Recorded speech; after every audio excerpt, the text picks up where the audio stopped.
Welcome to honest podcast mister Venky Kudumula. Podcast honest podcast. Okay.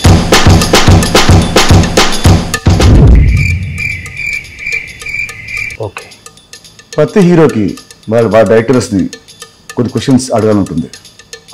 So దాని answers ఇప్పుడు నువ్వు నాకు ఆనెస్ట్గా చెప్పాలి. అసలు ఆనెస్ట్లో నాకంటే ఆనెస్ట్ ఎవరు ఉంటారన్నా, అది మీతో. Very good. So shall I start the game? Yes. చాలా ఫైట్లలో హీరో ముందున్న ఫైటర్స్ కొడుతూ ఉంటే వెనకాల ఫైటర్స్ అలాగే చూస్తూ ఉంటారు. వాళ్ళు వచ్చి ఒకేసారి వస్తే హీరోకి దెబ్బలు తగులుతాయని మేమే ఏడీలను ఒక్కొక్కరిగా పంపమని చెప్తాం. ఆనెస్ట్గా. ఓకే. ఒక షాట్లో హీరో పొద్దున్నే లేవాలి. అలా లేచినప్పుడు హీరో చాలా అందంగా జుట్టు చెదిరిపోకుండా జెల్లు పెట్టి స్ప్రే కొట్టి చాలా ఫ్రెష్గా వేస్తాడు. ఎందుకు? మీకు ఈ డౌట్ రాకూడదని నేనైతే హీరో నైటే అలా తయారు చేసి పడుకోబెడతా. పొద్దున్న లేచినప్పుడు అంతే ఫ్రెష్గా ఉంటాడు. ఆనెస్ట్గా. Good answer. Thank you. Okay. సినిమాలో హీరోయిన్ అంటే నార్త్ ఇండియా నుంచి రావాలా?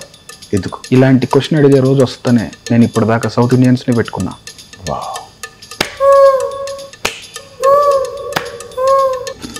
ఓకే. క్లైమాక్స్లో శుభం కార్డ్ వేయడం ఎందుకు ఆపేశాను? రిలీజ్ అయ్యాక తెలిసేది అది శుభమా అశుభమా అని.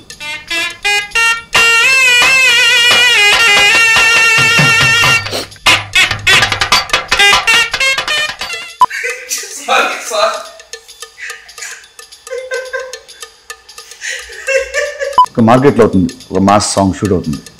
హీరో వస్తాడు, సడన్గా స్టెప్స్ వస్తాడు.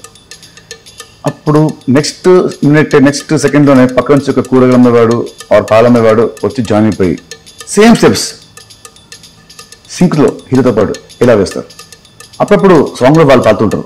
అంటే హీరో పాడే సాంగ్ వాళ్ళ ముందే తెలుసా, స్టెప్స్ వాళ్ళ ముందే తెలుసా?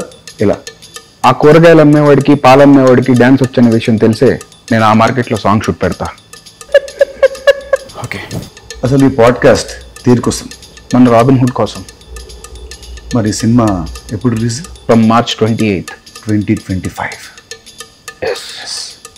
ఆనెస్ట్లీ.